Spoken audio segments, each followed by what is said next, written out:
নাটক করিস না, ওঠ এখনই যে বাড়ির দলিল বের করবি। চল, খাতি দিতে পারবি না, জন্ম দিছিস কি জন্য? আসলেই তো আমাদের গ্রামের অনেক পরিবর্তন, মোটামুটি শহরতলি হয়ে গেছে। ভাই চা হবে? হ্যাঁ চা হবে, আসেন বসেন। ভাই তাহলে আমাকে একটা চা দিয়েন তো। টাকা দিতে পারবি না মানে? এখন যে তুই দলিল বের করবি, বের করে ওই জমি বেচে তারপর আমার টাকা দিবি।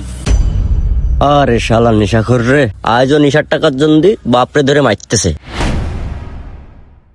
ভাই এই ছেলেটাকে আরে ভাই বলেন না, ওই ছেলেটা নেশার টাকার জন্য বাপেকে প্রতিদিন ধরে ধরে মারে। আপনারা কিছু বলতে পারেন না? এত মানুষ রয়েছে, গ্রামের মানুষ আছে, সবাই মিলে প্রতিবাদ করলে ও এই সুযোগটা পাবে। আরে ছোট ভাইরা, তোমরা কিছু বলতে পারো না? ভাই বলতে তো পারি, কিন্তু জীবনের মায়া তো সবারই আছে। কি আর কব ভাই, ও নেশা পানি করতে করতে পাগল হয়ে গেছে। আর ও যাদের সাথে চলাফেরা করে ওরা হলো শহরের বস্তির পোলাপান। আমরা যদি কিছু করতে যাই, তখন যদি আমাদের কোনো ক্ষতি করে দেয়, ওদের কাছে অলওয়েজ টাইম চাকচুকো থাকে, যদি কোনো সময় কোনো অঘটন ঘটায় ফেলায়। এই ভয়তেই আমরা কিছু করি না ভাই। কোনো কথা হবে না, তোর জমি আজকে বেচতেই হবে। বাড়ির ভিটেটুকি আছে, ওইটুক বেশি থাকবা না কোনে। বেচবি না মানে? ওরে আল্লাহ রে। আরে তুমি মুরব্বিটার সাথে এরকম দুর্ব্যবহার করতেছো কেন? এই তুই কিডা? সর সর, মাথা মাথা গরম আছে, সর। এই তুই চল। এই দাঁড়াও। কি রে, কি হইলো রে?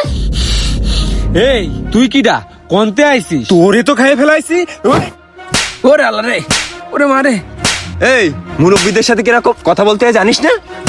এই আবার এই ঠিক আছে, মারতেছে। দরকার ছিল এটা। দরকার ছিল, ঠিক আছে না? একদম। তোর দেখে নেবো। আবার কথা করছিস তুই, আবার কথা করছিস। কার গায়ে হাত দিছিস তুই জানিস? এই তুই কার গায়ে হাত দিছিস বুঝতে পারতেছিস নে? তোর কিন্তু দেখে নেবো। তুই কিন্তু আইছিস আমার এলাকায়, তোরে সামনে পালি একদম ছিঁড়ে ফেলাবো। আর ওই বুড়ো বাড়ি আসবেন না, ওই বুড়োরও দেখে নিবানে। এই ঘটনার বাকি অংশ দেখতে চাইলে কমেন্টস করে জানান।